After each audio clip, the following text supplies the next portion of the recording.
আসসালামু আলাইকুম গায়েস, এই দেখতে পারতেছেন এটা একটা পুরাতন ইউপিএস এবং কি এটাতে কিন্তু কোনো ব্যাটারি ছিল না। তো আমি একটা ইউপিএসের ব্যাটারি এখানে কানেকশন করছি এবং কি এই যে নেট ফ্যান 9 ইঞ্চি এই ফ্যানটা এই ইউপিএসটা দিয়ে আমি চালাবো। তো আমাদের ইউপিএসে কিন্তু এখন কারেন্টের লাইন আছে, দেখতে পাচ্ছেন। তো আমি কারেন্টের লাইনটা অফ করে দেবো, তার আগে ইউপিএসটা আমি অন করে নিই। ইউপিএসটা আমি অন করে নিলাম এবং কি ফ্যানের লাইনটা আমি দিয়ে দিই।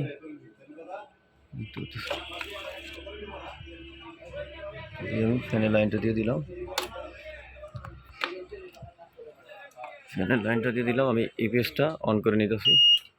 দেখেন আমার ফ্যানটা কিন্তু এখন রানিং হয়েছে। তো আমি এখন দেখবো এটা কারেন্টের লাইনটা অফ করে দেই। কারেন্টের লাইনটা অফ করে দেওয়ার পরে ব্যাটারি কানেকশনটা খুলে গেছে। আমি ব্যাটারি কানেকশনটা আবার দিয়ে নিলাম এবং কি আবার একটু ইউপিএসটা অন করলাম।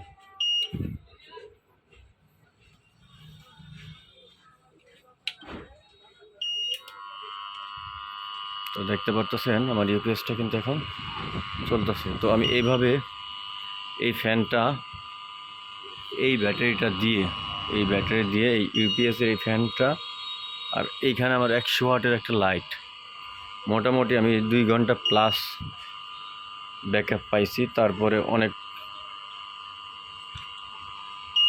চলার কথা ছিল, কিন্তু আমি আর রাখি নাই, যেহেতু আমার সময় স্বল্প ছিল সেই কারণে।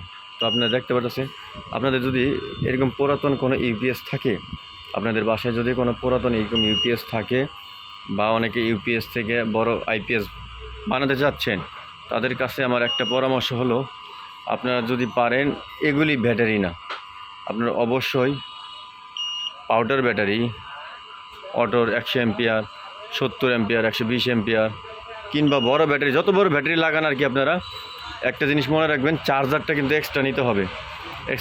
আর সবচেয়ে বড় কথা হলো ইউপিএসগুলি কিন্তু অনেক গরম হয়ে যায়। আপনি যখন ব্যাকআপ মোডে চলে তখন অনেক গরম হয়ে যায়। সেই ক্ষেত্রে আমি এটার ভিতরে একটা কুলিং ফ্যান সেট করছি, হয়তো বা কুলিং ফ্যানটা ভিতরে দিয়েছি, আপনারা দেখতে পারতেছেন না, কিন্তু এখান থেকে কিন্তু অনেকটা ঠান্ডা বাতাস আসতেছে। ওই পাশ থেকে বাতাসটা নিতেছে আর এই পাশ থেকে ও বাতাসটা দিতেছে। তো এই জন্য আমার এই ইউপিএসটা ঠান্ডা থাকবে। তো আপনারা একটা ইউপিএস দিয়ে কিন্তু মোটামুটি 300 ওয়াট লোড দিতে পারবেন এই ইউপিএসটা দিয়ে, কিন্তু সেই ক্ষেত্রে ব্যাটারিটা ভালো লাগবে। ব্যাটারি যদি ভালো থাকে আর যদি এরকম একটা চার্জার থাকে আপনাদের কাছে, এরকম একটা 12 ভোল্টের চার্জার থাকে, তাইলে কিন্তু আপনার আইপিএস হয়ে গেল।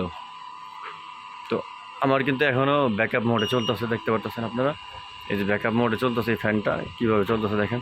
তো এইভাবে মোটামুটি যদি একটা ফ্যান, শুধু আমি যদি একটা ফ্যান চালাই এই ব্যাটারিটা দিয়ে, ইউপিএসের এই ব্যাটারি দিয়ে যদি আমি একটা ফ্যানও চালাই, এই ফ্যান মোটামুটি 5 ঘন্টা প্লাস চলবে, মানে আমার একটা ধারণা আর কি। কারণ আমি একটা 100 ওয়াটের লাইট এবং কি এই ফ্যানটা চালাইছিলাম, 2 ঘন্টার উপর আমি ব্যাকআপ দিয়েছিলাম, কিন্তু রাত হওয়াতে আমি আমার দোকানটা বন্ধ করে দিই।